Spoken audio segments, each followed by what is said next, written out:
both of my balls had been the size of lemons and I was not underage, maybe I would have. But with one ball being the size of a lemon and one being the size of a ball, it was an issue. Well, welcome to the Roundtable Podcast. I was going to imagine you went to the doctor and you'd be like, hey, I actually don't want this fixed. Can you just do the same thing to the other one? So there's symmetrical. You slice up that fluid membrane on the left side. It's all about proportions. Though, welcome to Roundtable. How you doing? We're trying to bring you in. We're trying to bring you in on the cold feet, hoping that as time goes on, things will warm up and you'll become a little bit more comfortable here in our little hearth that we've probably developed. not though. Yeah. I think he just gave us a wink, by the way, in that bear. I think he just winked a little when you said we're going to warm up. Sometimes I wink involuntarily. There's nothing I can do to stop it. No, it just made sense contextually. Yeah. Subtleties and nuance just are deserved of, a little bit of a twitch. It's more like a twitch here, but yeah, your head is getting involved. You okay? this is how everybody winks, isn't it? There you go. A little convulsion for a wink. It looks like a medical symptom that would have some kind of name that is like doctor's name plus sign. Yeah, they're so selfish about that. That's like the Wernicke sign right there, is when you wink, your head turns 45 degrees to the left. You got to bring me into this. Turns out you're a little bitch. You got a little bitchitis. Yeah. Bitchitis. Wernicke sign, classic sign. I would really impose like drastic changes on my lifestyle if a doctor told me I've got little bitchitis and it was something that could easily be remedied by, like being healthier and more active. Nah, man, you get fixed by just getting picked on all your life. That's my true. doctor told me like I was a 65-year-old man to start walking like 30 minutes a day. And I was like, you can, don't sugarcoat it. Like, am I going to die next year? Because that's the kind of advice you give to like an 80-year-old. It's like, well, you should make sure you walk occasionally. She called you a 65-year-old man? No, she was just like, well, she's like, you should do like some exercise. And I was like, well, I can run. And she's like, maybe just even like walking. It's like a slap in the face. Yourself don't too overdo hard. it. Yeah, exactly. It's like, we wouldn't want you to have a heart attack or anything. It doesn't even have to be that blunt. I mean, if I were walking out of the office and he had diagnosed me, but then like under his breath as I was leaving, he said, "Punk ass bitch." Like I would obviously try to make some adjustments based on that. That would be It's enough. kind of a turning cough, bitch. Even better. Great doctor. Yeah, I don't think it's a doctor, honestly. I think it's my brother dressed up as a doctor going to the office. It happens all the time. Yeah. On today's Talk It. That's a better name it's for a talking docket. So Yeah, a Talk It. Why don't we ever call it that? That's great.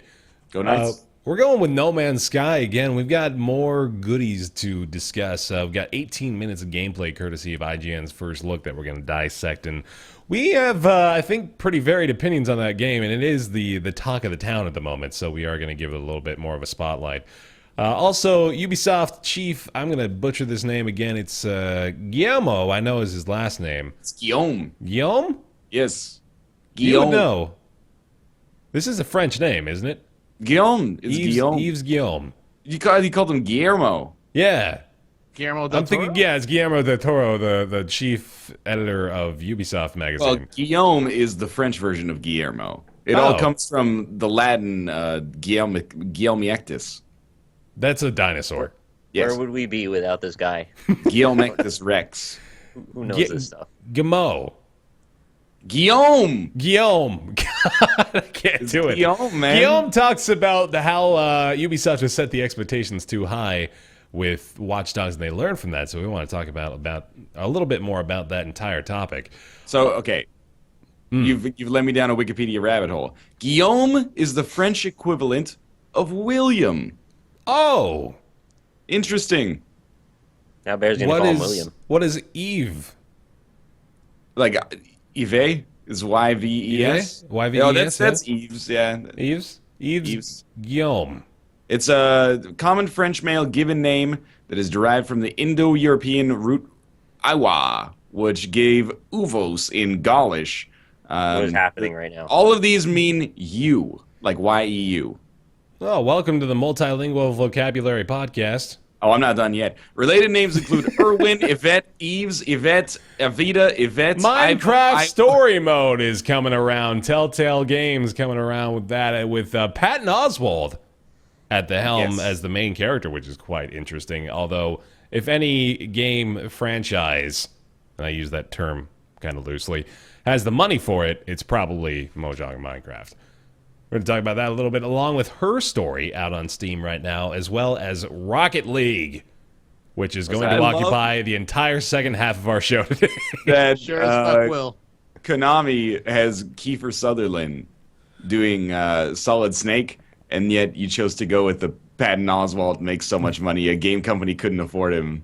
Patton Oswalt is the nerd's king, man. It's true. Have you seen the filibuster he did on Parks and Recreation? Oh my god, yeah, that was terrific. Like the 8 minutes where he argues what the prequels should be like, combining Marvel Universe with Star Wars Universe. I know now that Parks and Recreation in the first season started out with the main girl filibustering her own meeting. So that was pretty interesting. But yeah, Rocket League is our entire lives at this point, and there's now 3,000 people playing it, which makes me quite happy. It's the top seller on Steam right now. So that is I mean, we Welcome. couldn't be too upset because I mean it wasn't fully out when we were playing it the other night. right. Whatever, man. We were king shit. Yeah, we were rocking it. King shit. King shit. They call this king shit. It's like in Dota how you can change all your names to match, like to make it all thematic. We were king and then shit, and then the last guy was just like the emote for poop. Oh, dude, I bought that. You did? Oh man, I bought Rebirth Poop emoticon. It cost me like $1.60. I remember that actually. I bought when the market was high. That was a valid purchase. I It's a am terrible mistake. completely okay with that. No Man's Sky has released 18 minutes of uninterrupted gameplay courtesy of IGN.com. They've got all the footage up, and we've all perused it to our pleasure. And I'll go first. I'm optimistic still.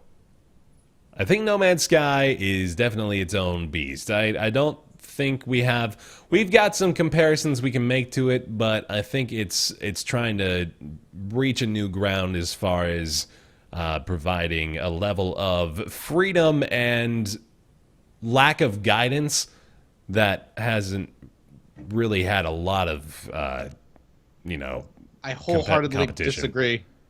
Okay. Because in the 90s, these games were a dime a dozen. You True, could get right? you could get these space trading, exploration, mining games in an open galaxy. You can still get them. The X series, they're still around. They're not popular anymore, and they're now just coming back. I think Elite Dangerous does exactly what No Man's Sky does, and with the exception of Planet Landing, which, to be honest, No Man's Sky, Is that a big Planet enough Landing. difference? What? That the fact that there's such seamless transitions between the It would be on the amazing game. if you could do something on the planet. But you can So that's look the at debate it and we're you having can like then. make a hole in the planet and then leave. Well, shouldn't we kind of go over what was done in this video? Sure, 'Cause yeah, let's do that. I think that's kind of important.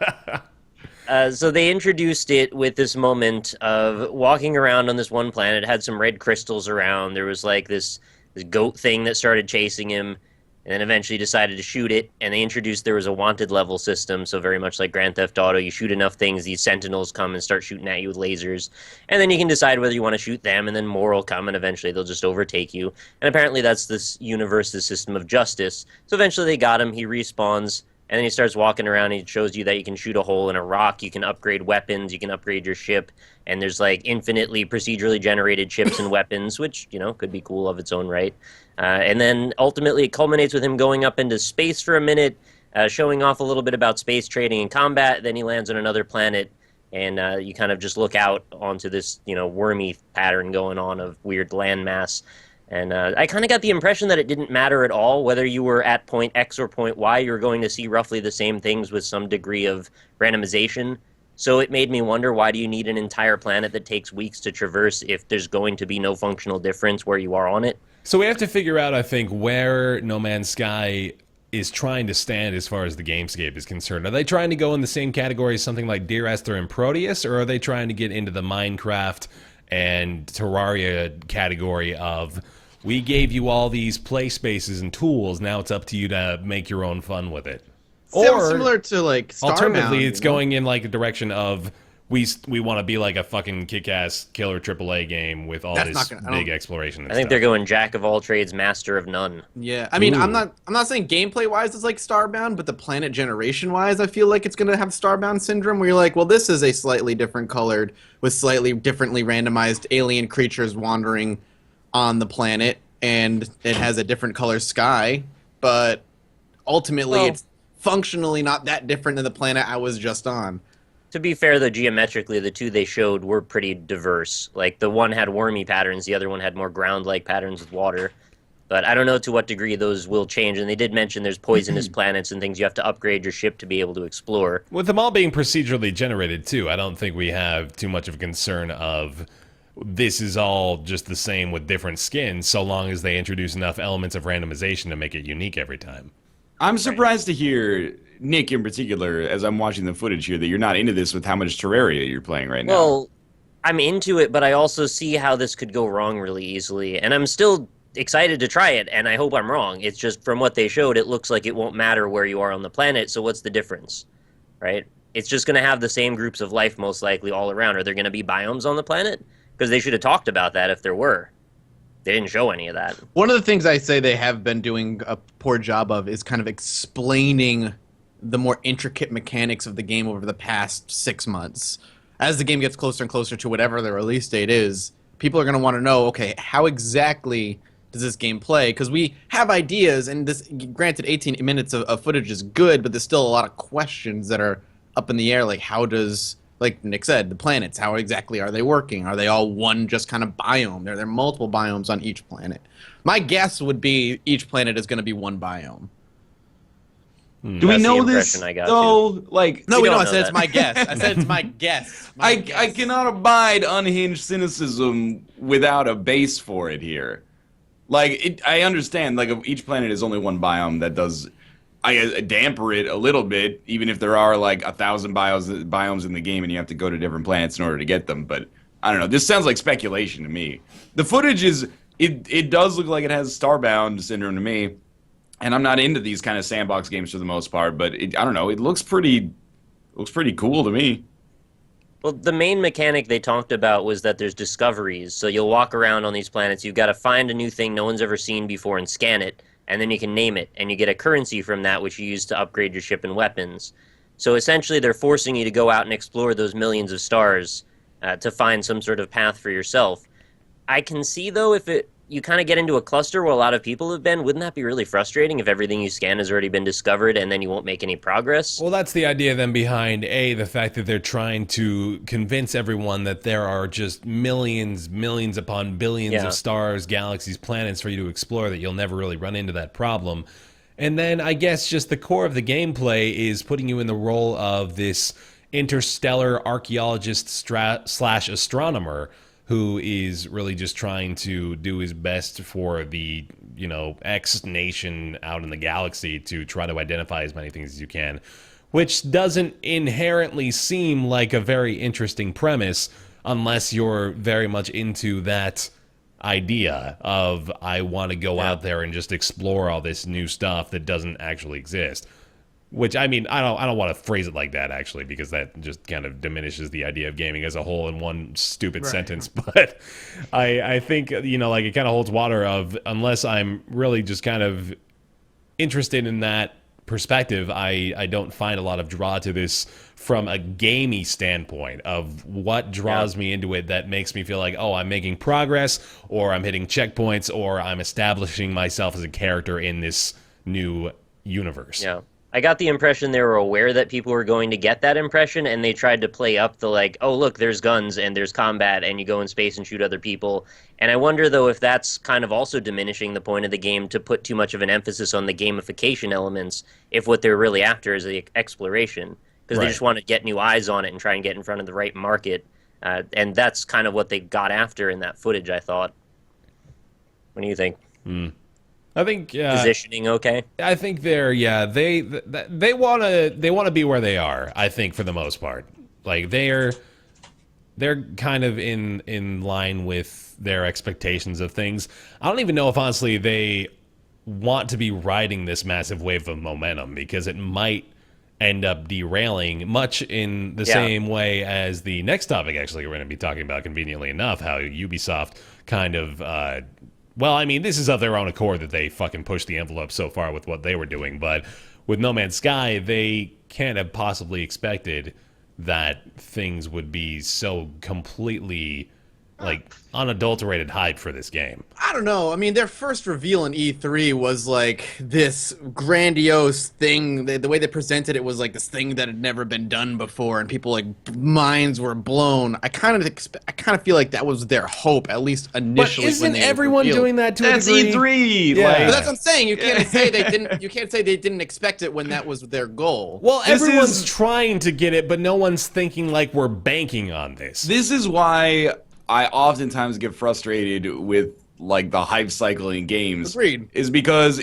people take it as like unabashed honesty when it's meant to be like nobody trusts movie trailers anymore, but people trust like game reveals and announcements and stuff like that. And then this is the period of like inevitable blowback where people are like, this is not going to necessarily be like a transformative piece of media, and people are mad about it. And I'm like, well, it's a trade show. Like they are talking to consumers, but they're talking to consumers so they can talk to shareholders as well. And so it shouldn't fall on us. I mean, agreed. It should fall on us, the consumer, to a point. But 100%. The developer also. It's not out yet. No, but the developer should not also be not expecting the hype when their goal is to get the hype.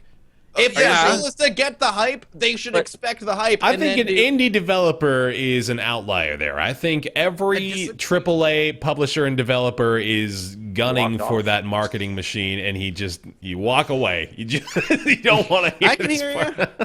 I'm just turning the light on. Do you think the fact that they courted big media to that degree and they went to the trade show, would that be a trade-off in goodwill that maybe, knowing this blowback seems to happen with pretty much everything, is that really a good idea? I don't even associate it with like a goodwill argument. I think it's like they got what they wanted. I guess if you were looking at it from the perspective of they wanted this from the get-go of a giant hype machine surrounding them, and now when they're in that position, they are approached by PlayStation, and PlayStation says we want to showcase No Man's Sky as part of the Sony lineup at E3. Like obviously, like fuck yeah, obviously we're gonna do that. That's amazing.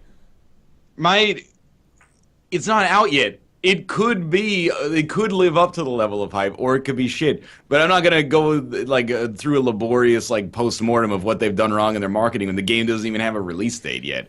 It just seems like kind of a lot of hand-wringing over something where we don't know how it works out yet. I guess I'm just seeing the parallel mostly with Watch Dogs. I'm not really putting that on them as much. The way I see it is you kind of have two options. You swing for the fences, and then inevitably people are going to be angry if you only hit like a triple, or you don't let anybody know about your game, and then when it comes out, you sell like 1/10 the copies that you could have sold if you'd swung for the fences. Yeah. But to give credit to Hello Games, they say they actually gave an interview.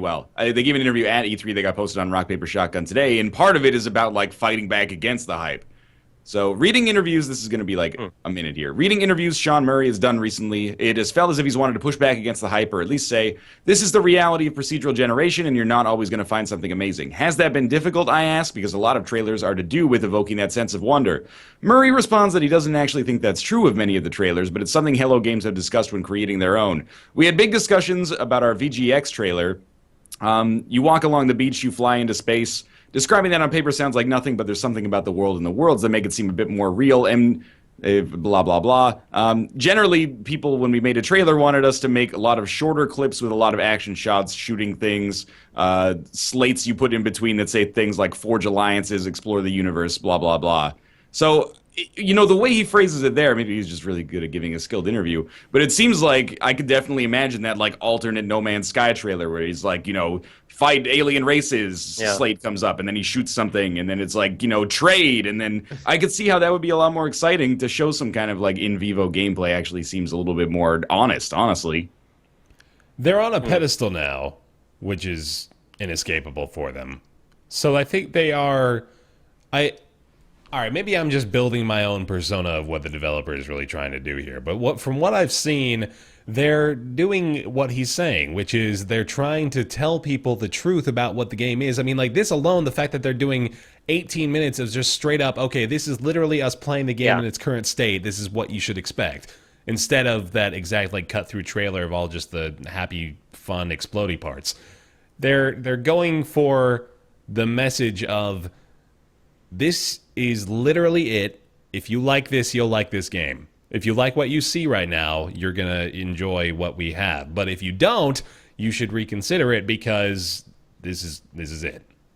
I'm finding it kind of interesting, the idea that, in essence, they've created this thing, they've been honest about it, and then it seems like they get caught into this machine that tries to make it into a thing to sell it and sell it and sell it based on a concept that is held by only the people trying to sell it and not anyone that's actually behind the making of it. Yeah. So they're kind of trapped in this position where they can't do anything but just ride along, which is kind of frustrating, I guess. Well, that's You what know I'm saying, is they might be trying to fight that. Yeah, exactly. Yeah. They don't want people to think like, oh, we're going to go out in space and be Marines and shoot random creatures on millions of planets across the universe. But everyone wants to misrepresent this thing because they know it has this potential to be easily misrepresented. Yeah, this could be that game, but it's not. And that's like the issue at hand with their promotion of it, I guess. And that's why I thought the marketing angle was such an interesting one, because there's so much going on here that's like it's beyond the control of anyone in persona or group. No one knows what No Man's Sky is going to be anymore. There's no control. No, it is. I've never been incredibly hyped for the game because it just comes, and it's not a bad thing. I'll end up playing it. It'll probably be fun, but it just comes off across as an indie Elite Dangerous, which is something I've been playing for like a year now. Isn't Elite Dangerous indie? Braben, he's been around since the '86. Yeah, I mean, right. he's kind. It's kind of. I don't know what indie means anymore either. It's all. But I don't know. Maybe admittedly haven't played Elite Dangerous, but my perception of it is that it's a space trading game. No Man's Sky to me seems like it's more of a like almost survival sandbox game with trading as one element of it. It's a more sandbox you can be, and explore these numerous 400 billion in Elite Dangerous, 400 billion procedurally generated star systems where you get currency and experience for being the first one to discover something, and your name gets attached to the system if you're the first one to discover it. There's bounty hunting. There's combat. There's every time I've seen someone play Elite Dangerous, they're inside of a ship. Yeah. Correct. Yeah, correct. It's a player-centric Planet issue Landing in- is an expansion pack coming out in the future. Okay. For right now, it is just space. Man, you're just giving No Man's Sky like the competition trailer. You're giving them all the sound bites right now. Like 400 billion stars in Elite Dangerous. Try 400 trillion stars in No Man's Sky. I mean, the idea of landing on planets for me is the most compelling element, so just being in a ship and being in space for me is what makes me not interested in Elite Dangerous, honestly. I'm The the other trading way. I think isn't what I'm up for anyway. I like a galaxy that kind of is like alive with like players and stuff, and having like that player control over a universe. And No Man's Sky seems the opposite, where players is going to be more like a journey thing, where you might run across a player, maybe. That's what I was also speculating about, the possibility of No Man's Sky having that journey-style multiplayer where somebody just kind of seamlessly drops into whatever you're doing and you don't even really notice them if you don't want to. I think That'd that's be what they're going interesting. for, right? I think so. I think that's what I've heard. But the You guys might space be combat interested. says to me there's people you can actively engage regularly. This is what Big Banger B says about Big Banger B. about Elite Dangerous. Trusted source. He gave it a 0 out of 10. Oh. So Oh, I shit. don't think he's a big fan, despite being a Big big B with a banger. little P. The game looks good. Ships fly good. Yup. That's about it for the positives. The rest of the game is designed purely for people with 0 lives and Whoa. all the time Shit. in the world to throw at it. I don't get why people do it, though, because you certainly are not rewarded with anything. There you go. That's the synopsis. That was detailed. That was detailed. Damn, dude. Well, I guess You want- that ends our discussion on it. Shit. You want danger? The most dangerous thing in Elite Dangerous is the start menu. Why? Because you have to go in and out of the start menu 1 or 2 dozen times before you can get placed in an instance That's with 24 decent times. ship spawning. This What is if- actually like a 9-paragraph user review on Metacritic. I really hilarious. kind of want to develop a segment of Ryan Reed's shitty Steam reviews. Yeah. It's Dude knows amazing what to he's me. talking about. Why would you Yeah. write like an 8-paragraph review and just give it a 0? He's Like, trying to I'm- get a job at IGN, dude. That's the Yeah, but that's no the nuance first at step. all. Oh man. He's Yeah, trying to inform learning. the public so they don't make the same mistake he did. He just cares about you. At least give it a 2, and then I'll be like, oh, at least this guy gave it some thought. At least to give it some points, so I can add that to my points chart for all the games that I Exactly. read reviews for. No Man's Sky is not yet announced for a release date, but I'm sure we'll talk about it plenty more in the future. Ubisoft chief, if you hear me, we learned from the mistakes we made. Yves Guillaume. Yves Guillaume. God damn it. I'm an ignorant slut. It's like his name is Yvetta Williams. It's not a big deal. If his name was Yvetta Williams, I could read it. Oh, wait. It's not Guillaume. It's Guillermo. That's what I was saying. Well, I don't know. You were saying Guillermo. Guillermo. I was saying Guillermo. Okay, I was saying Guillermo. It's Guillermo. It's Guillermo. All right, what Guillermos are my the common God. name for several We can't do this, man. of seabird in the auk family. Okay, so Ubisoft is run by a seabird. They're admitting several species of seabirds. they raised expectations too high with their 2012 release of Watch Dogs. That was 2012? Are you serious? 2012 demo. Demo. Okay, God, yeah, that totally fucking threw me for a loop. Yeah, so the demonstration at E3 of Watch Dogs, if you all fondly remember it, which I do actually, I have very fond memories of the Watch Dogs trailer. Well, it's actually a little bit of gameplay too, but of course, very spiced up, prettied up for the big stage, which of course we were touching on back with the No Man's Sky discussion. But they're starting to realize that they may not be making the best decision in building up these amazing, incredibly designed and great looking trailers for the game that don't necessarily represent the quality of the final product. So Guillermo says it's a real challenge to create these type of games when they come out, especially the first iterations. They are not perfect on everything. We think we launched a good quality game for a first step in a new brand with a new technology. It's just so complex, seamless multiplayer connectivity with mobile and tablets, so many things. It was maybe a bit too much for a first iteration. So clearly then what they're describing is the process of we have what we know can be a big seller for us in the form of this game, but we have so many other ambitions for it that we know we're going to have to make some cuts at the end of the day to put it out and make it go gold. So we try to build the hype, just like we were saying, and show it in its best possible form without the bells and whistles. And then, of course, cuts have to be made closer to release. So the discussion point here being, is there precedent to maintain the attitude and I guess approach to trade shows and other trailers and just hype machine marketing stuff of the optimal condition, aka Star Wars Battlefront at this year's E3, which is absolutely not going to look the way it does. Again, we'll remind you of that every show until the game comes out. Or do the publishers and developers have a better stand for, or have a better position for making things look more like they will upon the actual release of the game to maybe build better goodwill? Are you trying to tell me Star Wars Battlefront is not going to look that good? I'm thinking... Because I'm thinking it might not have I've full already motion video pre-ordered installed. 4 copies, one for each system, and at least a collector's edition. I got the Pip-Boy edition. I need it. It looks so good. It comes with a full-size AT-AT. Yep. And well, if you get the collectors on the Xbox One, it comes with the AT-ST. Oh shit! You gotta dude. hire a team of 60 people in a crane to put it together. Whatever, man. I paid $150 for it. They better do it. How much can a team of 60 people cost? Right. I can't believe you guys didn't get the C-3PO bidet edition for the PS4. Shit. It's really fancy. Oh. They ship it early. I don't even have the game yet, but I got the bidet, and oh, it's nice.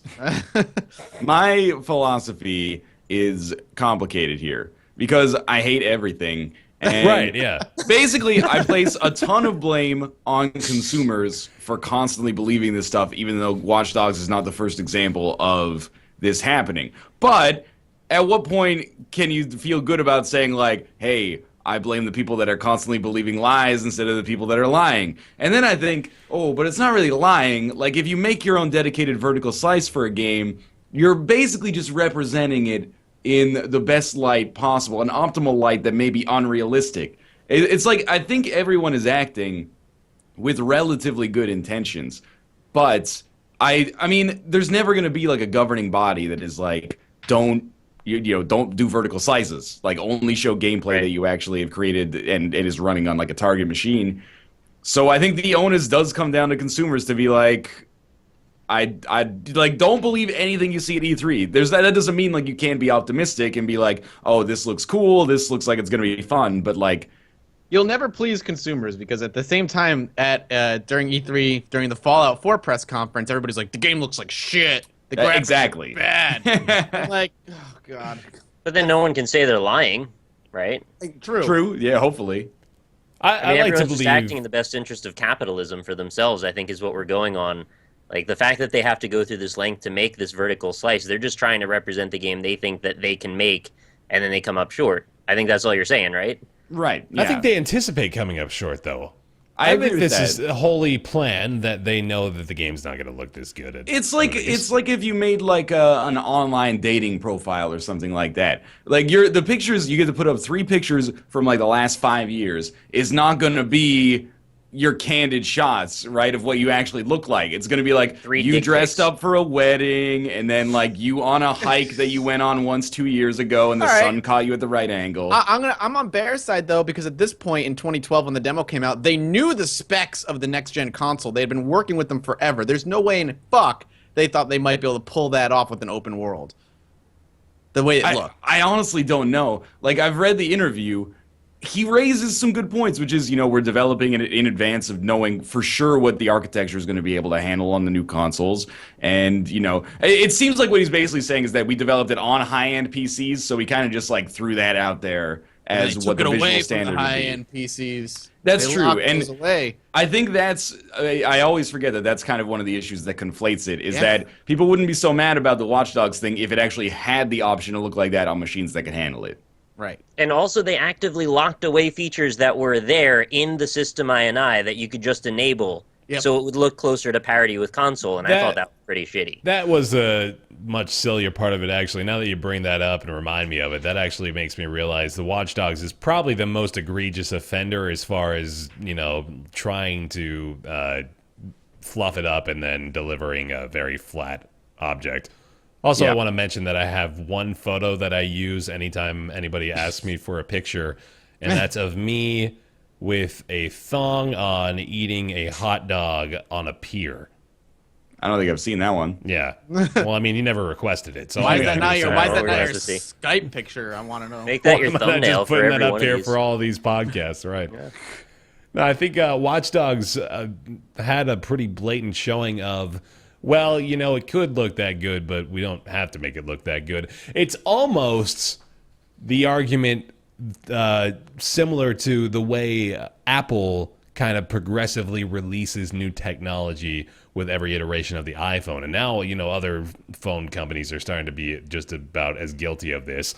But I've heard tell that Apple is really already pretty far along in their development of things like, very, very future tech stuff. Obviously, I'm not very well versed in phone technology descriptions, but they've got shit that they're holding back because they have to have a marketing plan for 5-10 years down the road. They're not like working on the fly of, okay, how do we make the next best phone and get that ready for CES next year. They're Planned already obsolescence. projecting to CES 2017. Like, they've got that shit in the bag, and they are just, developing for 5 years down the road at this stage of the game. So there's the possibility, I don't think it's very likely, but I think there's the possibility that we can develop games that look like Watch Dogs 2012 version. It's just that reduces the longevity of both consoles and the cycle of games that can exist at the maximum thresholds and capacities of the technology we have available right now to make them. I just don't think people would be as mad if you just gave us the version of the PC game that we wanted and just let the console version be at the rate that it was. Yeah. Like, whatever the hardware could handle. No, yeah, even if that argument holds water, that's still true. It's like the fact that they had that stuff there that we could have unlocked. That was just Put it on ridiculous. modders to do it. I mean, they'll do it either way, but like, just give us the thing you're trying to give us. Especially when the modders, all they do is modify the INI files, and they're like, oh, there it is. They just found it. It's not like they constructed anything new. They just unlocked the stuff that was already there. View distances 2, make it 6. Done. It's very interesting to me because I suffered from kind of the same phenomenon. I think we all felt roughly the same way about the like Sony conference, let's say, from E3 to take an example, and the PC late night kind of show that happened. There were a lot of problems with the PC show, and not all of them were related to this, but a lot of it was just developers coming on, showing gameplay, and then talking about it, and everyone was like, this is boring. Like, why did I get so excited for this? And then the Sony conference, let's be honest, most, if not all of that stuff was a vertical slice that they have set up to look impressive on the show floor, and people were like, this is amazing. And then, we're our own worst enemies, because especially at an event like E3, the reason 50,000 people are, actually like 900,000 people tune in is because they want to be wowed. And it's not even like I want a preview of stuff that's to come. It's like I want to be blown away. And then when we get we say that we want like representative stuff, but representative stuff isn't that impressive because, at least in my opinion, most games that come out, you don't go, oh, wow, this is amazing. You go, oh, this is like markedly better. Yeah. In a mildly perceptible way. Like The Witcher 3, if you just showed gameplay of The Witcher 3, at E3, I think context would change everything. And people would be like, this looks like The Witcher 2. Like, it just looks like a little bit better than The Witcher 2. So, but it's a Game of the Year candidate that everybody thinks is awesome. So it's an arms race, right? Yeah. Like everybody's got to be forced in this position where if you don't show your best and it's got to blow the doors off, then anything that's less than that will be disregarded. That's my philosophy on it, is that, everybody else is doing it. You kind of have to do it. And I don't even think it's wrong to, every industry does it. Like, movie trailers are not indicative of what the movie is going to be like. They're not willfully misrepresentative most of the time, but they show, the best possible parts of it, or as things to get you excited, a sizzle reel, something like that. I think it's difficult to make the comparison between game promotion and movie trailers, though. I think as a movie trailer stands, it does, its job of giving you a good idea of what the movie's going to be about without giving away too much of the content of the film itself. Whereas with a game trailer, you're not even exactly going for what is this game about and how do I play it. It's look at all this cool shit. Like this may be in it. The time will tell, but if it meets the Kickstarter stretch goal, it might be right. Yeah. Kickstarter stretch goal is going to be like one of those slates that pops up with the flashing text of "Make us more money and we'll put in this gun" and shit like that. But no, that's a gross exaggeration. That's not the state of the industry right now. That's different. Come on. But I'm guilty of comparing a games marketing to movie marketing too much. I'll admit. I just think at some point, fool me once, shame on me, fool me twice, shame on me, fool me 3 times, I won't get fooled again, right? Yeah. You gotta, protect yourself against this stuff. And it's so easy, just don't pre-order and... Yeah, right. And if possible, manage your hype levels. And then... Or don't manage your hype levels and then just recognize, oh, it's happening again. When I spend, a month eating potato chips every night, and I'm like, oh, I'm a little chubby. I know why. It's because I'm eating the potato chips. Yeah. But then you get in a YouTube comment fight with this guy, and you don't know who he is, but he's like, man, if you don't think this is the greatest shit of all time, you're an idiot. And you're like, wait, am I missing something? Well, you are an idiot. Here? I mean, that's fair. Just by being in that comment fight, it's become a self-fulfilling prophecy. Unfettered, hyperbolic reactions. I had an honest-to-God instance like that, where I decided that I wanted to get into an argument with somebody online. I think it was in a Kotaku thread or something like that. But that's a good place to be. Yeah, he was going off on me, and I was just trying to have a normal conversation with him, and then he decided to say something like, blah blah blah. You hold this stance. Are you insane? And then I thought about it. I replied. I just said yes. And then I just left because I realized at that moment that, yes, I am clinically insane for having participated in this discourse online. You went and you hugged your wife. Made a sandwich. I'm sorry. I gotta go. Man. Life changer. Yeah, so I really I'm glad that they acknowledge it. I think that is making me the happiest out of everything that we just talked about, but I really don't think there's much to be done about it.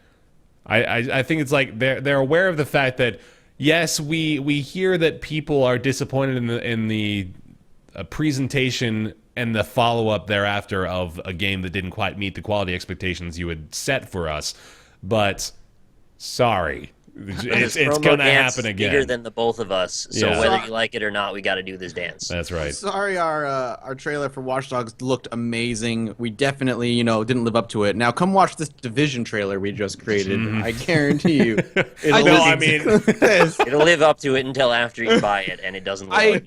This is a comparison to the movie industry that actually works, because people do not trust reviewers. And it blows me away. The people will literally be like, I know 1,000 people who are paid to do this said this about a game, but I don't trust it. Even though I haven't played it for myself, my opinion is right. Cool, stick to your guns. You see that in movies all the time. People be like, right, I don't trust Rotten Tomatoes. Rotten Tomatoes is 1,500 movie critics.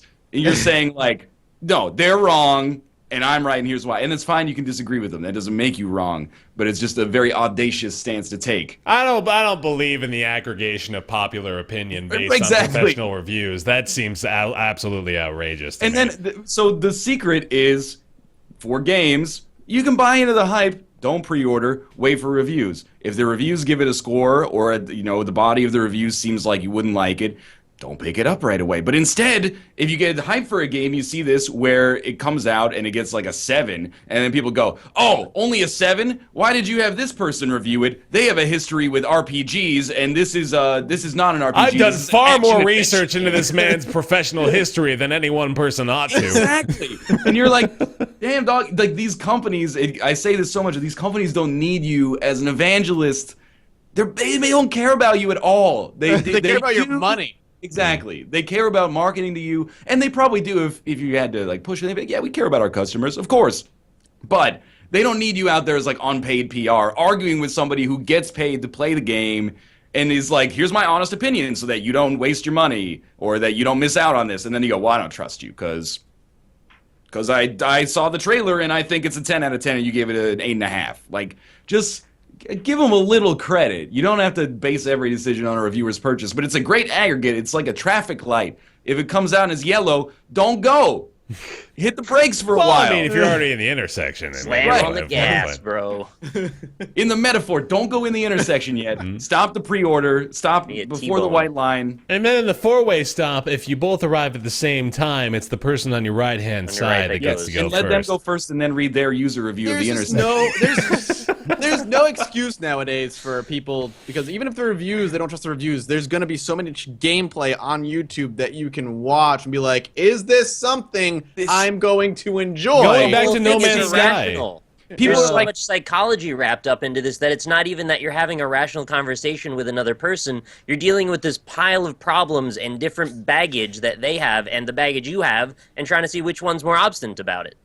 I agree that it's not fair for a company to overtly lie or even probably to present a misrepresentative vertical slice of a game. But I hate this, like, narrative of, like, well, they lied to me. And you'll be like, well, there were, like, literally, like, 80 reviews the day it came out and like a lot of gameplay trailers, and people were streaming the game and broke the embargo on Twitch so you could watch it for a long time. And you know, Steam user reviews and Metacritic user reviews were terrible, and the game leaked in advance and people had a negative opinion of it. It's like, well yeah, but you know, this is what Ubisoft said though, and you know, I'm out $60 now. Well, to help them alleviate their concerns, let's say this: Ubisoft lied to me.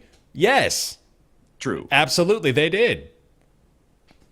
You still pre-ordered it. Yep. That is correct. You got it. And I would like to say, because I'm quickly finding myself getting painted as like the anti-consumer member of the Roundtable Podcast. Oh, well, we need you for that. Matt's is a cynical asshole, and then you got the anti-consumer motto on you. But I don't think it's anti-consumer to be like, as a consumer, you should protect yourself. Like, I'm just trying to be like, don't waste your money. Yeah. Just wait. When you as the consumer have all of these tools to protect yourself, use them or don't, but then don't be mad about it. That's not nice to call the reviewers tools, Mathis. That's really rude. Whatever, man. But that's why it's irrational, because the people that get this argument already are doing that, and the people that aren't are never going to hear it. because they're wrapped up in this exchange of like, you have some commodity you're going to give me, so I expect to give you money, you give me the thing I want, and that's the exchange. That's the way that we've kind of been programmed that it works. So they just have this cognitive dissonance about that whole thing. I think it's also like, because it's media as opposed to like a consumer product, people get offended by reviews that are bad of something that they think they'll like because they take it as like a judge of their taste. Yeah. But I don't know. I guess you just sort of have to get over that. Like when The Order came out, I watched all the trailers and stuff for it, and I was like, I followed it's only 20 minutes long discussion and stuff like that, and the reviews were like 5s and 6s. And I was like, I still might get it. Like it looks kind of fun, but I didn't say like, I don't trust these reviewers. This looks awesome. I was more like, I believe that this is probably not that good, but still my curiosity has not abated. So I'm willing to throw $60 of that to try it out, which I didn't. But. In that same regard, there's some things that you can't necessarily ignore as just factual elements of a review, and I think the length of the game is one of those that really was just pretty easy for people to accept as, that's just, qualifiably shitty that's the case. Recycled bosses and all that. Right. My favorite part of that argument is like the difference of like, it was 4 hours. No, man, it was 6 hours. Like, yeah, you're right. And then we bring in the price of the movie ticket, and it all makes sense. Oh yeah, there we go. Down that road. Well, the movie's 2 hours, and this is double the cost of a movie. Some guy comes in and is like, well, in this movie, though, I only enjoyed 82% of it, so 0.82 times the $15 movie ticket is, if you got an Excel spreadsheet to lay out the, enjoyment proportions of your film and gaming experiences, you got more problems than a bad review. All we're missing are the Steam reviewers who have, 60 hours in a game, but, it's a 0 out of 10. Fuck this game. I told you guys, I think there was a guy that reviewed NBA 2K14 that had, 900 hours in the game. Thumbs down. No good. Can't recommend. I will say, though, I do like the dollar per hour way of measuring a game as a consumer good. Mm-hmm. It doesn't apply to all games or all genres, obviously. But I do, there are some times where I'm like, that makes sense. If a game is if a game is 50 hours long and it's $5, it's a really easy thing to bring up. Yeah. Isaac is perfect. Right, Isaac's a great example. Hundreds of hours for $15. It's 45 minutes long and it's $15, which is just ridiculous. Oh, you're right. You can take it in either direction depending on how you want to look at it. I suppose Rocket League, it's only 5 minutes and it's $20. Oh, that's true. One game of Rocket League.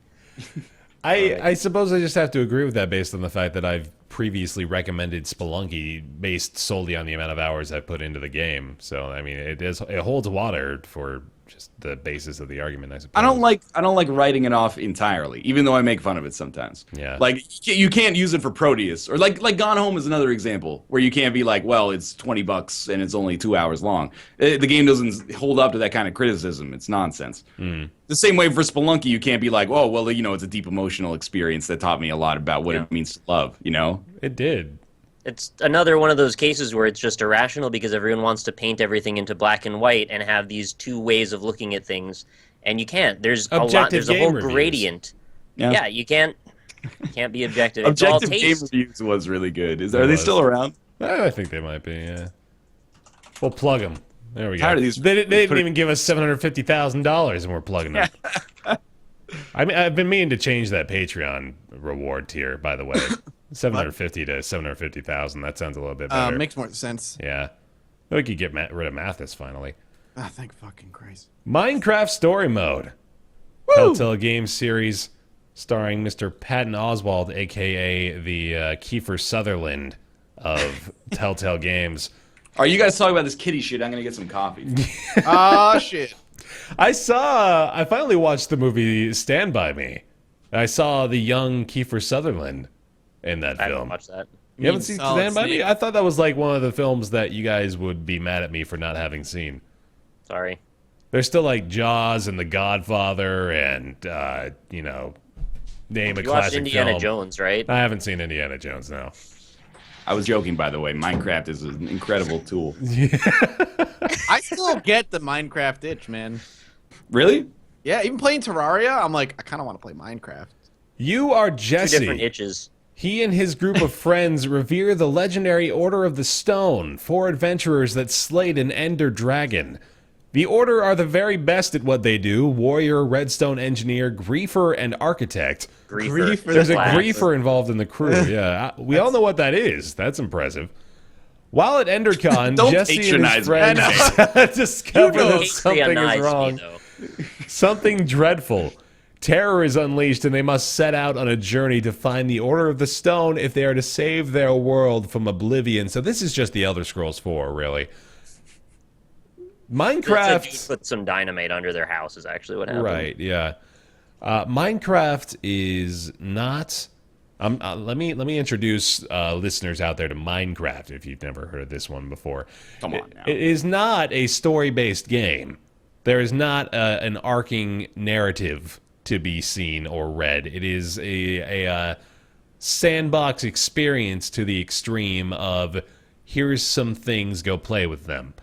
And But there is an ending. there is an ending, yeah, and that's kind of, I think, what they described in the description of the story for Minecraft Story Mode. They're actually calling it Minecraft Story Mode, which I think is I guess it works. Confusing for marketing reasons, isn't it? Yeah. Because people are going to think it has something to do with Minecraft. No, yeah, beyond this is the definitely, aesthetic. can be read into as an expansion for Minecraft the game. That's true. So I suppose that's why every time you say it, you have to say Minecraft Story Mode, a Telltale Games series. That clarifies So- it. That rolls off the tongue real well. Yeah. I did see when this came out, well, the trailer came out last week, there was a little bit of, like, discourse that was like, does this game show that, like, Telltale is in too many directions at once? Mhm. I'm not, like, a Minecraft guy, at least not anymore, and have not been for, like, 4 years, even longer, I guess. But just looking at the art style, as I was telling you guys before the show, immediately I was kind of like, I'm more likely to play this than I am to play, like, a second season of The Wolf Among Us or something like that. Even if it is aimed at kind of a more generalized or even younger audience, it kind of seems like a refreshing break in tone for Telltale after, like, The Walking Dead, which was super mature and gritty, and The Wolf Among Us, which is super mature and gritty, and Game of Thrones, which is super mature and gritty. Tales of Borderlands, I guess, a little less so, but I haven't played it. I kind of like that it maybe has a little bit more of a humor, like, zany kind of style to it, and also that it doesn't look like every other Telltale game has looked over the past 4 years or something. So I don't know if I'm likely to play it, but I think I'm more likely to play it than another Telltale game right now. I saw a lot of reception about what you just said that was just like, well, that's Telltale's thing. They make mature and gritty games, so how dare they go into this category? Which is weird, because originally, well, not originally, but 10 Sam years and ago, Max. Sam and Max and, Back to the Future and stuff like that. It's really only been since The 2012. second gen Telltale fans, I guess, that didn't realize.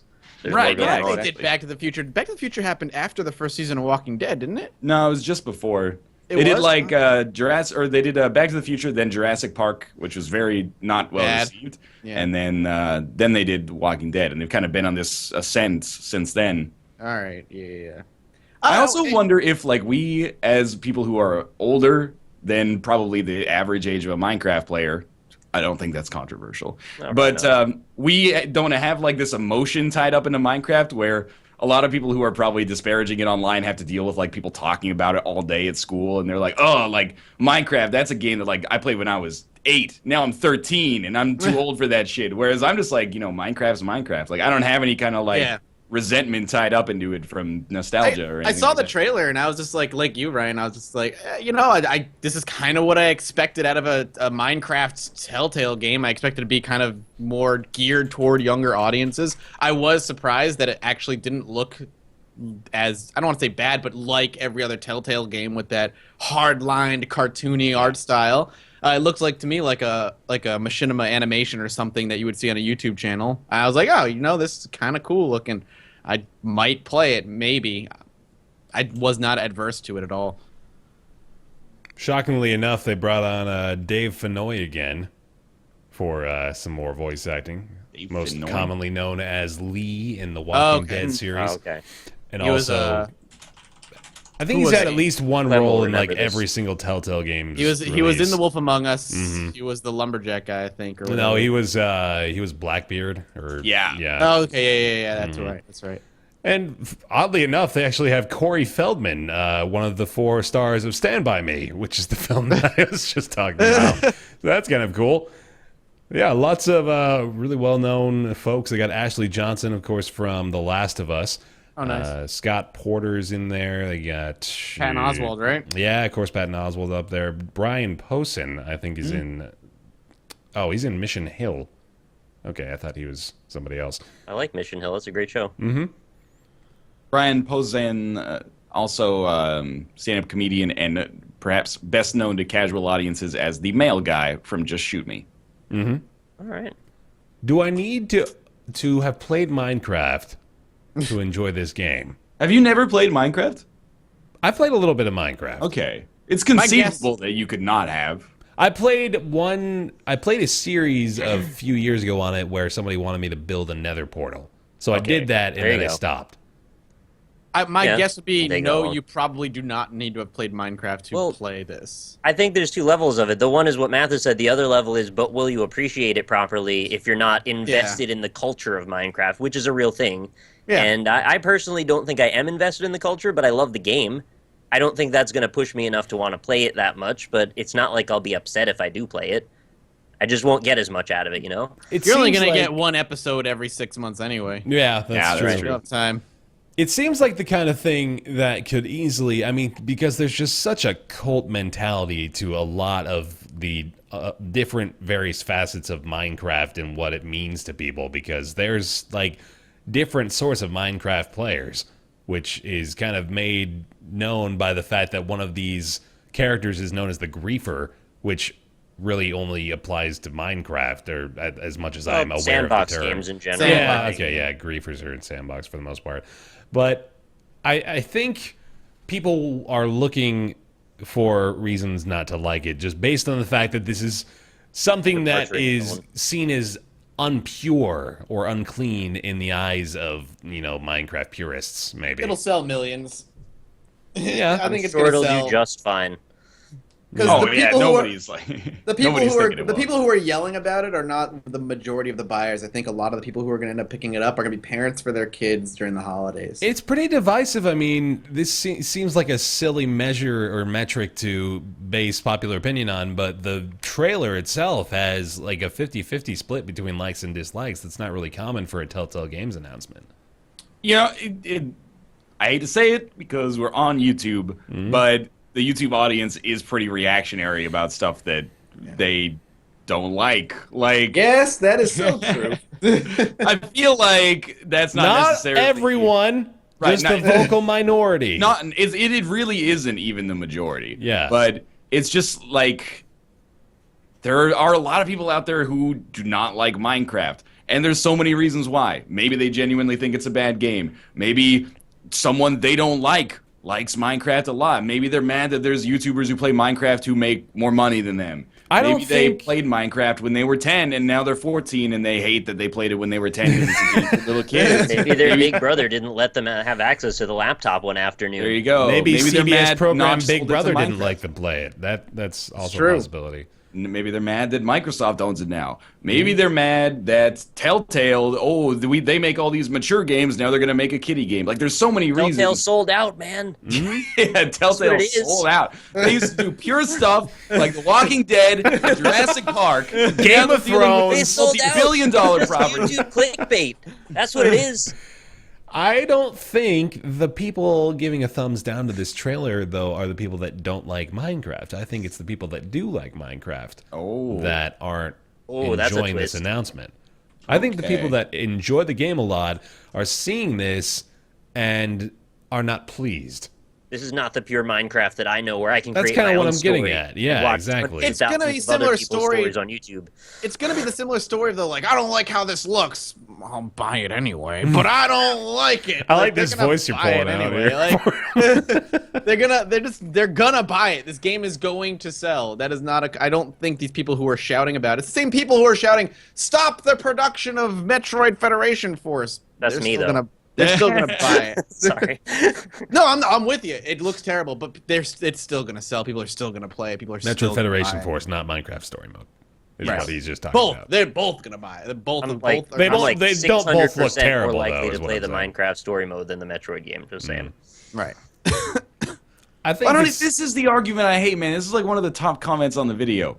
Why the hell is this game necessary? Wait, let me answer that myself. It's owned by Microsoft. They want money. Yeah, exactly. Why do you play video? Why? Every video, I just play old video games because why would I ever buy a new product? Like, it doesn't. Why is this game necessary? Man, it looks okay, man. I only play the Atari 2600 because there's no money to be made on that. There was an entire genre of machinima videos created around Minecraft, but why is it when Telltale does something similar, now they're a villain? I also want to talk to that guy in the same way I talked to the guy that was mad at Ubisoft lying to him. Microsoft only wants to make this game because they want to make money. Yeah. Also true. Correct. Well done. Also, Microsoft isn't making it. Well, I think in their defense, though, I think everyone wants there to be a certain degree of passion infused into projects, whether or not it's about money. I think that's just the minor side. Telltale has no passion to do this. Well, yeah, because that's where it's easy to get cynical because they go, hey, it's Minecraft, big money involved, sold out, I think is the line of thinking. If there's money involved, there's no passion. You can't have equal. Yeah, you can't have both. You can't have passion without other. Patton, and that's why they need Patton Oswalt. It's true. I can't say his name. Patton. Yes. Peter Patton. It just sounds weird coming out of my mouth. It sounds like I'm eating a marshmallow when I say his name. Patton. Patton Oswalt. Yeah, it's a kind of cotton ball-y thing, isn't it? Mm-hmm. I think Minecraft Story Mode, a Telltale Games game adventure series game series adventure is probably my front runner for game that I will go to bat to defend and then will not play. If I know myself well enough, and I think I do.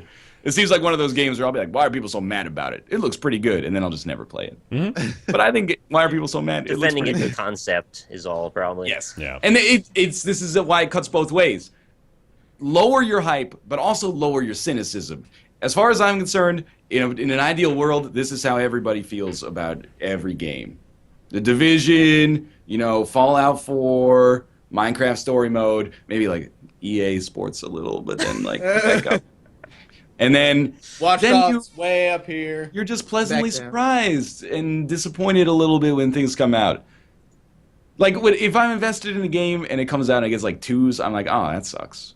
And then something else comes out and it gets like 9s, and I'm like, well, you have nothing to lose if you have low expectations. Right. Look at what it did for me for Enter the Gungeon. I fucking love that game now. That's true. You should just apply that to your whole life. Like, just live at like a very muted kind of like 5 out of 10 at all times. Or just play Rocket League. I mean, that's going to solve your problems too. Before we go to Rocket League, though, I wanted to bring up something I don't know if anybody saw. I forgot to talk about before we started the podcast. Mm-hmm. Did anybody see the PT-like game that got announced? Yeah. Oh, yeah. I don't remember the name of it, though. It was only a matter of time. It's called, Allison Road. Allison Road. I feel like it was only a matter of time before we saw somebody show up and be like, they canceled PT. Here's PT, spiritual successor. This is probably pretty cynical, but I'm kind of not looking forward to there being this rejuvenation of indie horror games or whatnot that are like, look, photorealistic house, so it's like PT. It's like now no longer can you have a horror game based on any premise. It's a PT like. PT. Well, this is... Allison Road gets to eat shit for being the first one. And then like a year from now, it becomes a genre. Right. The old Sushi Castle phenomenon. I'm excited for it. It looks interesting from the trailer, the gameplay trailer. It was like a Gone Home with a ghost. This time there's actually a ghost in Gone Home. I just don't know why we need to talk about PT at all. It has nothing to do with that. I see what because you're saying. that's how everything marketed it immediately. I know. Like, well, PT. I was like, oh, all right, let me take a look at You're that. leveraging a thing that doesn't exist. Don't worry about it. It exists on what, 2,000 consoles or something like that? I have it. Doesn't matter though. You can eBay that. Yeah, PS4. eBay your PS4 now. $2,000 or some shit like that. I get $2,000 for that. I think it was at least. I'm not very emotionally invested in my particular hardware that I hold. Sam, PS4 with. Not PT. really do this. I'm more lazy than that. Oh, hold on. I'm actually pretty invested in this result. A PS4 it's with probably PT gone way down. Maybe I'll hold on to it for eBay? 6 years, and I'll be the last one that still has it without the hard drive being wiped. Then I'll bank it. That's like going to be a $2 bill in a decade, man. That's some valuable shit. eBay taking down auctions selling PS4s with PT. Oh, wow. It's just a PS4 with games included. They were selling for a little over $2,000. Then wow, eBay. That is the stupidest That's shit. outrageous. Why does eBay take it down? Like, what's the difference to them? Like, they wouldn't deal with the gray market issues when Wii's were being resold for a ton of money. Well, there is the Confederate flag in PT. I bet that's probably why they're not allowed to be sold. Wah, wah. Oh, Yeah. man. That's a good transition into her story, right? I think we can Hope make not. that segue. First of our 2 games we're going to be talking about today is Her Story. Sorry, what you mean is the first of our 2 games we're going to be talking about. Hey, man, I watched Mathis play this, and I feel like I have a pretty thorough understanding of it.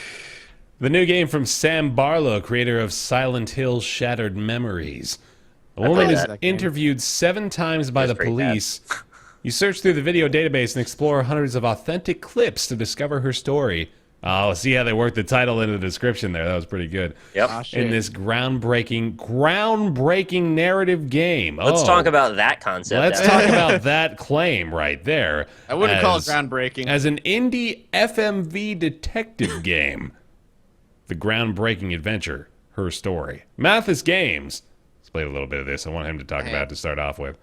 It's good. It depends on what you're going in expecting. It's incredibly unique in a lot of For ways. your hype. Yep. Keep it nice at a nice 5 medium. This one's out. You can go crazy. Yep. Yeah, it's true. It's cheap okay. too. It's like $6. The idea is you're kind of going on this. When you boot up the game, it brings up this old style like computer screen, and you're basically going through this police database, searching with keywords to bring up clips of multiple interviews with this woman that have taken place over the course of like 4 or 5 months or something like that. And you're listening to these interviews, and they can be anywhere between like 6 seconds to like 45 seconds long. Listening to her, what she's saying, talking about what the disappearance of her husband, and then eventually what you learn is the murder of her husband, and then trying to figure out through what she's saying, is she lying? Is she telling the truth? Did she murder her husband? Is she just insane? Like, what's happening? And a lot of it, you really need like a notepad open or a fucking notebook and a pen, because she spews a lot of names, and you can search those names, and it'll bring up clips.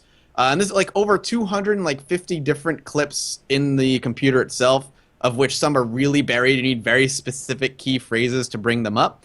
And it's just you kind of just going through these clips and writing things down and just trying to figure out what happened. Is How do she you win? lying? I think after okay, so I haven't quite figured out how to win yet, because you open up a file on the little computer, and it brings up, there's like 2 things that it can bring up. One is like, it's called like database entries, and there's like, they light up as you watch the clips, I think. And then there's a little game you can play, which I'm not sure how you play it. I don't understand it. I know you can win. I haven't figured out how yet. It's weird. Oh, there's totally a folder inside the Steam cache libraries of your computer itself, man. Like, that's where you gotta find the real Got clues. it bury. But it's interesting because it's well acted. Like, it's only one actress, just her the entire time, and she's very Viva convincing. Seifert. Is that her name? Yeah, actress in one half of the band Joe Gideon and the Shark. It's all right. She's Interesting. a shark. It's interesting too, because the YouTube comments I put up on the one-off, a lot of people are like, you can tell she's lying in this video because the way she's looking or the way she's drinking or whatever. So there is that element in the game where you're like, well, she keeps doing this when she mentions this. Is that indicative of her lying, or is she just doing it? It's really interesting, but it's minimalist as far as actual player input. You're not, controlling a character. It's very internal. You're trying to figure things out. So And your like, whole input is just a console, right? You're just typing into a console. you are on an old computer and you're typing away and you're just typing the whole game. keywords, and you can tag videos. So if like Okay. this one video has something really important, you can put a tag into it, and then you can bring it up later just to like re-watch it. And you can scrub through the videos too. It's Okay. neat. So it's like a 90s minimalized FMV LA noir. Yeah, that's an interesting way of putting it. Yeah, it's about it right-ish. It's a much smarter way to approach what they did in the Sega CD era, which was really clunky. Yeah, Right. it's definitely. I mean, it's unique in what it tries to do. It's not very expensive. And if you like that style of kind of just murder mystery, I think you're gonna enjoy it. It's got great reviews on Steam right now, too. It kind of reminds me, when you were discussing the difficulty level, it makes me think back, because we wanted to make this identification of, this is somebody trying to kind of resurrect the idea of full motion video being introduced as a gameplay element that people can still enjoy in this day and age. But the difficulty level that I guess kind of comes along for the ride with that feature reminds me of things like, just the old school computer games like Myst and Riven and The Seventh Guest, things like that just require you to really be super diligent about making Yeah. notes and keeping tidbits and memories that Yep. you won't necessarily have an inventory space for, or a journal or something like that built into the game. You have to just be you have to be cognizant of what is happening enough to be able to actually achieve victory to a degree. Yeah, and a lot of that puzzle element in this game comes in and just looking at like the time of the interview and the date of the interview. So, well, this interview happened on the same day as the clip that I saw earlier, but this one is taking place 2 hours afterward. So same day, 2 hours later. Is there a connection to what she said earlier? Oh shit, she's wearing a different outfit in this one. Oh, this interview happened 2 months after this interview, and she seems way more shaken up in this one. And what she's saying here is contradicting what she said 2 months ago. Where is the truth? Right. It's like we were groomed by Papers, Please for a game like this. Ah, that's true. Yeah. It's kind. I like it a lot. It's kind of awesome. But I can see people who would fucking hate it. Is it groundbreaking? Is it groundbreaking? I would not say it's groundbreaking. Okay. Is it not though? Like, I don't know what it like. I guess What does groundbreaking mean? I always how just do you associate define- that with this is a new thing that we haven't seen it's yet. fair, but I admittedly have not played it. But it doesn't seem like just because it has FMVs, it's like an FMV game. Like, it doesn't seem like it's just a choose your own adventure. Like, you watch a video and then you go, oh, I want to do this action, or I want to do this action, and then it plays another video afterwards. There's actually, like, most of the gameplay takes place In the console. like, in your head. In your head. Yeah, like, it's not just like Dragon's Lair or something. Yeah. Which I consistently go back to as not a good game. It's a really I was bad gonna game. say it's like one that you go back to every year. Like, oh, I gotta play Dragon's Lair again. It It's had Christmas lovely time. art, but I think it gets a pass just because of the art. Sorry. I don't like Dragon's Lair. Okay. There's I'm not disparaging this guy at all, but there's like some guy who runs like a Dragon's Lair revival page or like a fan page or something like that, and every once in a while he'll tweet me and be like, yo, dude, Dragon's Lair's not that bad. And I'm like, I don't know, man, I kind of think it is. He's like, I really like it. I'm like, you can, that's fine. But I think this is the best, Steam positive review for Her Story. It's got 1,041 people that thought it was a great review. It's one sentence. oh, here we go. This is better than Arkham Knight. Oh, fucking hell. Her Story, better than Arkham Knight. $6. That's games criticism now. Is like, what? How do you feel about Her Story? Well, it came out the same day as Arkham Knight, and Arkham Knight had a broken PC port, so I think it's pretty good.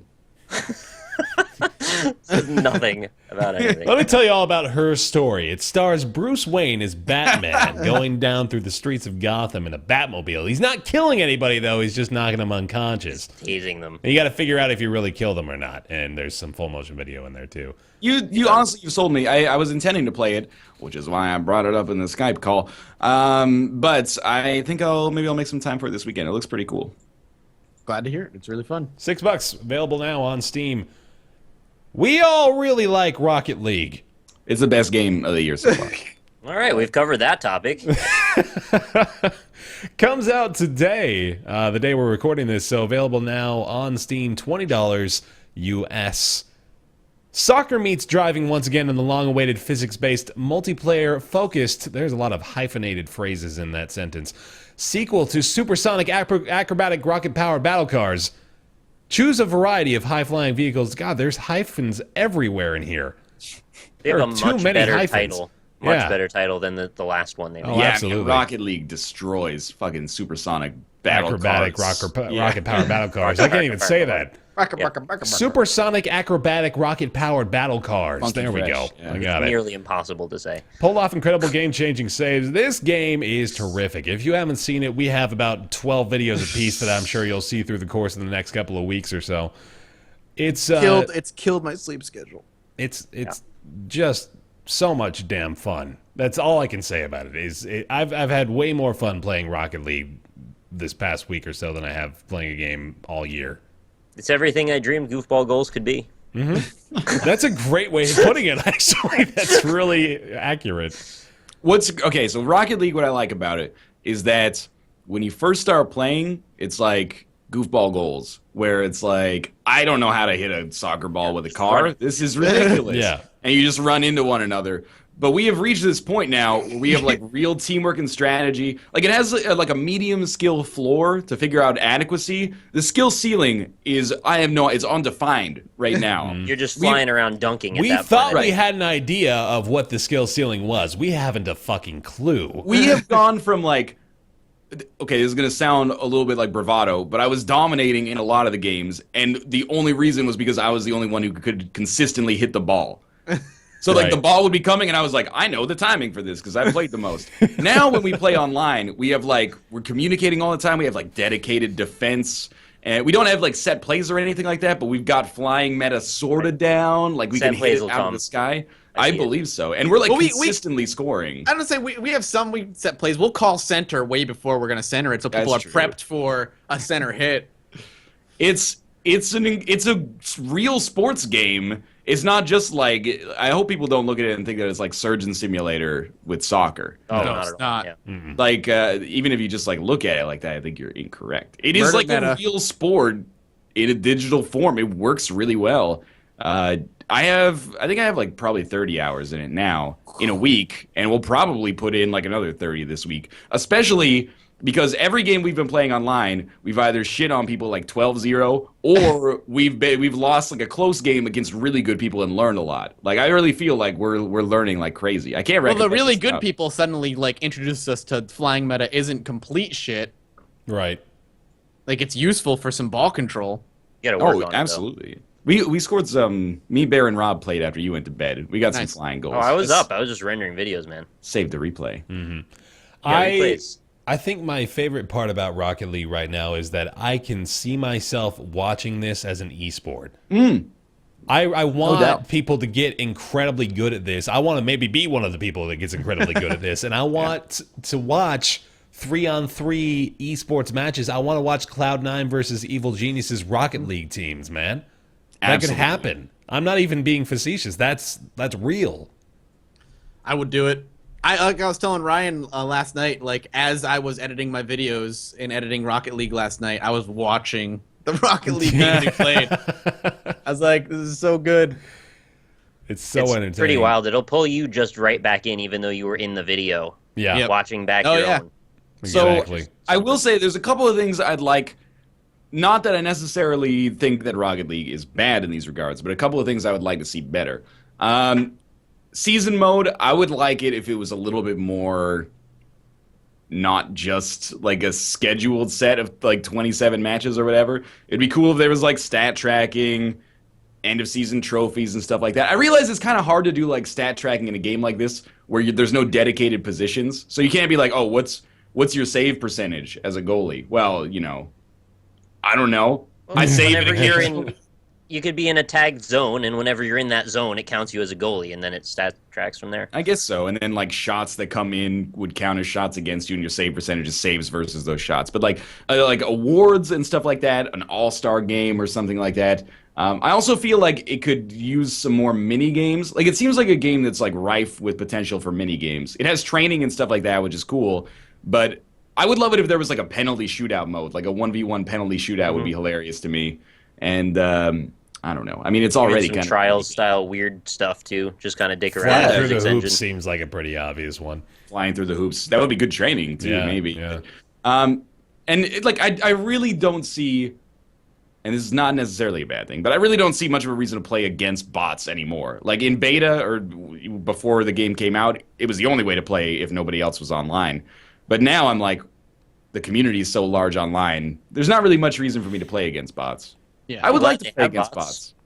bots. Event that you don't have someone to play against. But I love like franchise modes and stuff like that in sports games. I would like to have that option in Rocket League, but I understand that it's more of like a multiplayer focused thing, which is fine because there's like 3,000 people online on PC right now, and it's free on PS4 even though the servers are down. I don't disagree with you about additions to the league play that I would like to see, like the tracking of your stats and all that kind of stuff. That would be nice. But I am still really enjoying. I'm actually doing just like a little series on YouTube of my playing through the season on Rocket League. And I'm kind of just creating, my own storyline of like I picked my two teammates and we're cruising through the season standings and trying to win the Did you get championship. C-Block? No, dude, I got Wolfgang and I got Hollywood. Oh, that's pretty Hollywood's good. not bad, Yeah. actually, yeah. Mm-hmm. Hollywood's come up with the some bots clutch by now. saves, man. They're doing Hollywood's well. he's a front runner for the Selkie this year. But I've made this comparison to you guys a couple of times, but I really like it, and I relate it to the experiences I had playing an Armored Core game when I was a younger teenager, and you just progress through the ladder and you play all these AI opponents, and I don't think this is actually the case with Rocket League, but I want to believe that in Rocket League, like there's a certain parameter established where if you're kicking the computer's ass every game, then they kind of step it up a little bit, and like there's different play styles associated with different names of characters and stuff like that. So it's got its own little cute appeal is really all I want to say about it. Yeah, you probably want to just play this up against other people online, but at the same time, there's this neat little side thing with the league where you can go in with your computer teammates and try to win the championship through the course of a few weeks. So Yeah. I like that well enough too. Couple of things that I'd love to see is like a slider for the bots, so you can practice on a team that's more defensive heavy versus offensive heavy would be great. If they could make mutators, so you could have like a bigger ball, a smaller ball, a ball that's on fire. That would be cool. Yeah. Every time you hit the ball, it hits it harder or something like that, like Lethal League. I could see that being a ton of fun as well. And, various little weapon game modes or stuff like that, if they really wanted to go down that path. And I'm fine with it the way it is. I'm just saying if they want to go further, that would be fun too. I like that they do have pretty extensive training available through the game as well. Yeah, it's pretty good. You can train for the goalie position. They'll fire a bunch of shots at you from different directions, and you can try to prepare yourself. And it gets to be pretty goddamn difficult, actually. So you learn about all the different stuff that you can actually do that you're not really even acutely aware of when you first start playing in the first few hours even. They have aerial training, they got striker training, then they've just got the basic and advanced tutorials, of course, as well. And even through all those training sessions, you can master the all-star difficulty of that training, but still have plenty more to learn, which is what we're talking about as far as the skill ceiling goes. Also, I am of two minds about this. I really like that everybody's on an even playing field. None of the cars have different stats, functionally similar hitboxes. But I do think it'd be cool if there was a way to just slightly alter the stats. Like certain toppers did certain things, almost like Magical Wizard Wars, almost, to tie together my two niche game fetishes, I guess. I would be sweet, I think, if you could actually spec your car. If you went like all the way as far extreme as you can get, maybe you get like 10% larger, 10% lower speed or something like that. Maybe like the It'd just be token an system alternate game mode. Like the token system in Brawlhalla, perhaps. Yes. Where they give you like those slight little adjustments, like you have to sacrifice one stat for another. Right. Like I don't really want it to be to the point where you could make your car incredibly tiny but also super fast or something like that. Like that would get a little absurd. But just the ability to tinker it, within like 25% or something like that, or 10%, I think would help to be like, I'm a dedicated shooter or striker, I'm a dedicated goalie. Like I think that would help a little bit. But I do like at the same time that everybody's on an even playing field, which means that it's like 100% skill based all the time. You can never have the excuse of like, oh, they have their car spec'd in a bullshit way. Come on, Psionics. Or they paid to unlock the top hat that gives you 10% extra boost. Right. That would be a great way to differentiate the bots, actually, if just they had access to slight stat modification. Yeah, that's true. You'd kind of get to learn who they are through their actions in a weird way. I can't wait until I reach the end of my season and I end up in the playoffs against like the Monstars equivalent of the Rocket League teams. Right. They're all like 50 feet tall. That's the other thing, is that it would be really cool if there was like almost like a stat progression or an RPG style system in the season mode, like the way that Frozen End Zone works, and they're totally different games, but is that you earn money from your matches and then you can buy statistically better robots basically to be on your team. I understand the game doesn't work like that, but because it lacks that in its season mode, I'm like, why would I play this instead of online? Right. Yeah, Which is fine. more online. Yeah, and the online is great. It might seem like I've been negative, but it's only because we've said so much positive about it. It really is probably my #1 game of the year candidate now. And I had to go through like a little soul searching. I was like, this isn't like a big budget AAA game or an indie roguelite. Like, can I make this my game of the year? I was like, I'm having the most fun playing this than I've had playing anything else this year. It's very responsive. The controls feel great. We've never had like big latency issues as far as I'm aware. I've never dropped a game. Right? This is all very smooth, very polished, and the UI is great. You can join in a party together, which is a thing that not everybody does right. It worked the first time the way we wanted it to. Like, I have Yeah, no it just complaints. works. It's really polished. And it's super addicting, and getting a goal is a shot of adrenaline every time. It wasn't even an early access. It was just good out of the Yep. gate. It's How would you guys impressive. feel about asymmetrical or just bizarrely shaped maps? I think I'd be partial to the arena style stuff. Well, just as like an alternative that you could dick around in for fun. Maybe. If I could see myself like playing for fun sometimes, like a fun house map that just has wacky mirrors and fucking. Oh yeah, there could be like clowns smacking the a ball. hitter thing in the center that hits the ball around, Yeah, kind of yeah. mixes it up. That could be cool. In a weird way, like I'm kind of like on the Dota perspective on this one, where people are like, Purity. well, yeah, like I know you have expressed this opinion, Josh has expressed it as well. And they're like, well, Dota only has one map, doesn't that get boring? And I'm like, you don't understand. Yeah, yeah. I mean, I Basketball- do. It's just a joke, honestly, at this point. Basketball courts are a court, and No, yeah, but like they have occupants Dota of custom size. maps now, and there's custom games, and there's all sorts of weird, fun side things you can do with it. So I figured, hey, it could be fun here too. That's true, and that's where I just don't get that. I'm like, I'm gonna play Dota. Right. Yeah, I'm with you. All right, well, I'll play Dota. No, it's a How we came to that hypothetical. conclusion. No, I know. Yeah, I can't slip into two addictions at the same time. Right. Also, cross-platform gameplay, which is pretty awesome. Yeah, that's PS4 pretty can play with crazy. PC. So we were actually doing that last night. We found out that we were only playing against PS4 people. We were? Yeah, Oh. the whole time, just PS4. I didn't know that. How did you know that? Oh no, sorry, that was actually the other day. No, that was earlier yesterday. But All the days blur together when you play I this don't know, with fuck Rocket it. League. That's not true at all. Never mind. But we were playing against some PS4 people because they did mention it in the chat, so that okay. was a fact.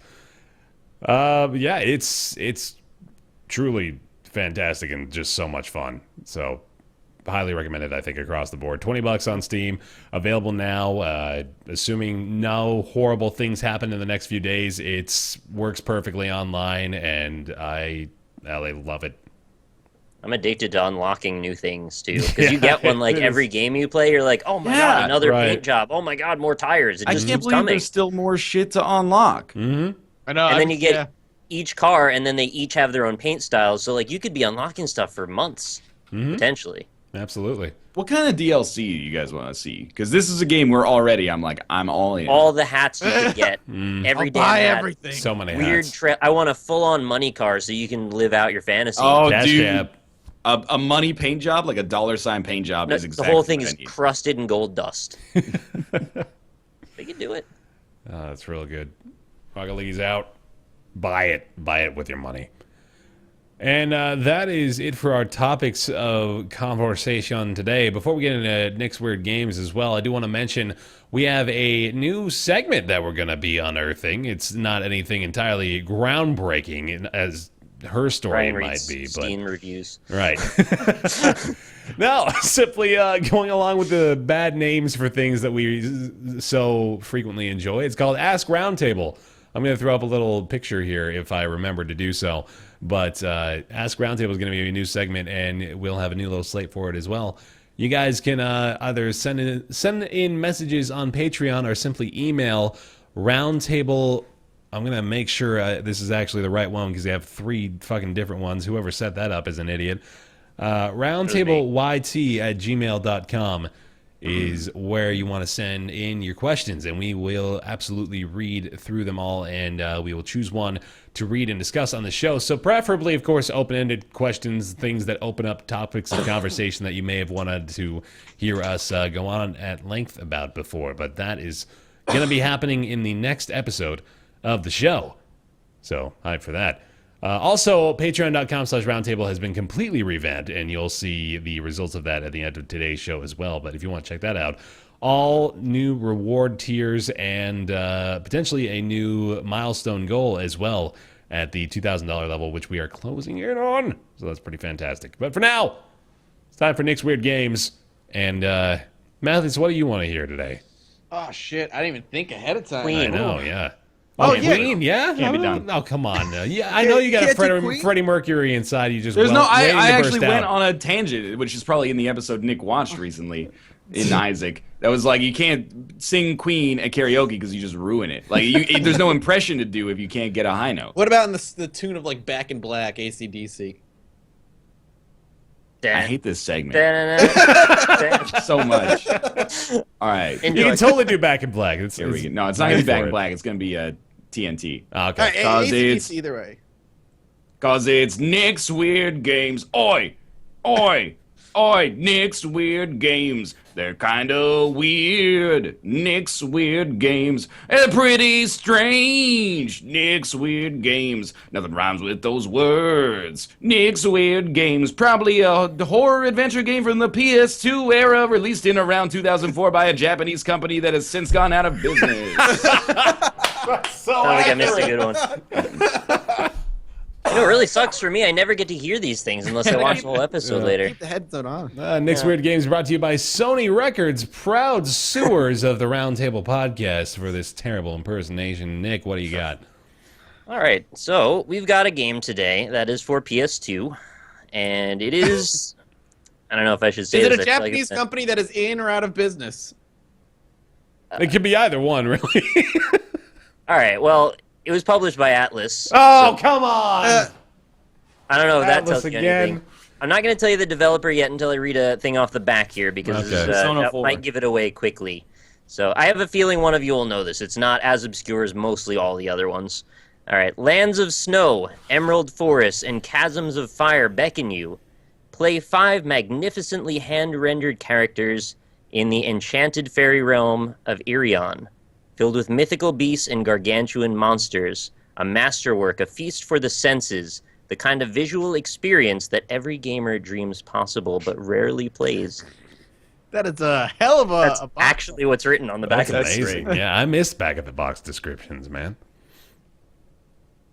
So there's a pull quote here, actually, from Play Magazine, who gave it a 10 out of 10. This is Wow. also on the back of the box. Holy shit. A heretofore unseen level of detail and animation.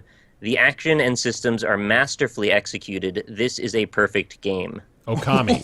Whoa! Wow. So we've Yeah. set up a pretty high bar here. I don't think Do you have Okami any was guesses published. so far? Okami was published by Capcom. Yeah, I wasn't serious. I'll give you a year if you need it. Sure. 2007. Recent. 5 characters? 5 Yeah, hand-rendered 5 characters. magnificently hand-rendered characters. What does hand-rendered mean? Does it mean you That push the actually render is button a- on your computer? No, it's a big giveaway, actually. Oh, like modeling. Ooh. It's a 2D game, if that helps as well. Paper Mario. Yeah, I was gonna say Paper Mario. Paper Mario on the PlayStation 2 in 2007. It happened. Yeah. Anything's possible. Absolutely. Just seeing Sony E3 Published by conference. Atlas. Anything's possible when you're published by Atlas, man. True. So, I think Grand orchestral scores by acclaimed composer Hiroshi Sakamoto. Oh, okay. That explains it. I'm a huge Sakamoto-san fan. Every now and then you know some like random fact about a thing, so I Yeah. figured We call True. ourselves Sakamotites. Let me check my discography. It's an empty wall. this is rated T for T. It is T for fantasy, Rated T violence, for T. suggestive That doesn't themes, count as a hint. mild language and use of alcohol. It has breathtaking art, sprites that almost breathe off the screen, and monsters that span well beyond it. Whatever this game is, I want to play it now. 10 out of 10 from It's Play a Magazine. perfect game. It's a perfect game. There was actually, they split the quote up, so it went ... then ... This is a perfect game, so Oh, they were talking about a different game. they could have been talking about That's any what game, that I guess. always means. That's a little dishonest. All right, don't I know. give up. All right, this is Odin Sphere. Oh, you know what? Kate would have known that. Yep. I've heard of Odin I'm Sphere, actually a little but- surprised that none of you have played this, because I've it never got quite a heard bit of of Odin traction Sphere. for a while. People cared about this one. It's We a needed to good declare like game. a 6-month moratorium on Atlas games for the PS2. All right, that'll be the last one for a while. Then. All right. That's fine. Odin Sphere. Yeah, Odin I've Sphere. heard of it. I never played it. I did play a bit of it. I thought it was very, very pretty, as all Vanillaware games tend to be. But it was kind of deep in a way that was more work to figure out than I wanted to put in at the time. So maybe it's a thing I can revisit, and maybe it is more penetrable now. Ah, it's the Dragon's Crown people. I get it. I get like That's a why, Dark yeah. Cloud vibe from that. I can see that. I don't know if I would call it a perfect game, but it's certainly very pretty. Yeah. Yeah, but it's a ... perfect game. Yeah, I know. Well, that is the qualifier, isn't Oh, it? people was very people well really like to draw Velvet. How do you draw Velvet? Yeah. Character? Oh, yeah, they really like to draw Velvet. Oh, I thought you meant the texture of Velvet. That too, probably. It's very difficult to draw, I'm sure. All right, well, now that I'm done looking at pictures of Velvet on the internet. There you go. That'll do it, I believe, for this episode of the Roundtable Podcast. And we have changed things up a little bit as far as the shout-outs go at the end of the video. The game ain't the same. I know, yeah, this is a whole new podcast. Do we want to go through all? Do you want me to go through all the changes of the Patreon? For those who go for it. Not? All right, let me pop it open. So this is my brainchild here. So we changed up a lot for a lot of reasons. Reading out a billion names at the end was universally. long, I think people just didn't really enjoy that. People weren't listening to it, I'm sure. So here's how it goes now. So $5 tier will now get you your name in like a credit slate. We're gonna put at the end of every episode. $10 is now what you'll get the podcast a day earlier, so that's cheaper than it was prior.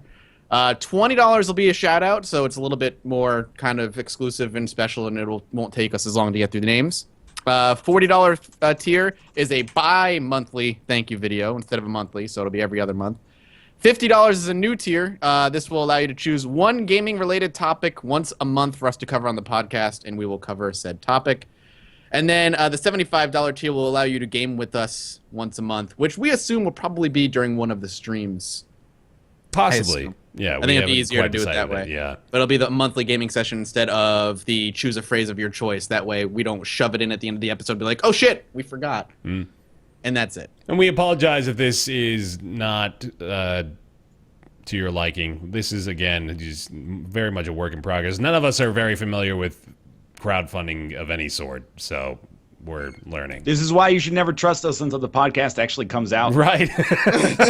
We just presented a vertical slice. We're still in early access. We're only 12 episodes in. It's not like we solidified anything, obviously. So, but we do want to get into the shout-outs for the end of the episode today. We want to thank Max Pillin, Garrett Stewart at Grizzlies Review, Christopher Flagg, General Crunk, Alexander Spillman, Jonathan Graham, Jeff Rush, Air Force Balls, David Bradley, Matt, Julian Abelsgard, Hired Help, Caspian Crawdad, Kevin Birkland, Casey, Matthew Monahan, Zur, Kevin Reckerman Walker, Connor Littlewood, Rumble Muffin, Maximilian Messerschmidt, Samurfet, Logan Ray, and Justin. Still a pretty big list there, so thank you guys very much for the insanely amazing support. And I've got EP Diablo on here at the $50 level, and I feel like I owe him a shout-out for that too, so thank you, EP Diablo, as well.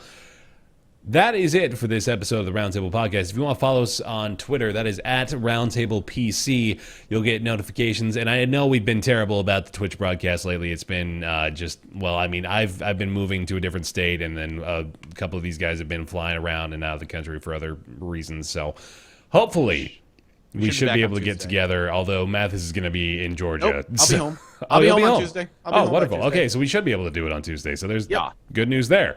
And that'll be the 14th of July. So twitch.tv/Roundtable Podcast is what you want to follow if you're interested in seeing our Twitch streams of the Roundtable crew. Also, our subreddit is Roundtable Podcast at reddit.com. And you can submit feedback for the Patreon there as well if you feel so inclined. And we'll totally read it. Also, rate the show 5 stars on iTunes if this is your listening platform of choice. And that'll do it. Thanks for watching. Or listening. Thanks, everybody. Later. Woo, bye. We're going to go play Rocket League. Yep, absolutely.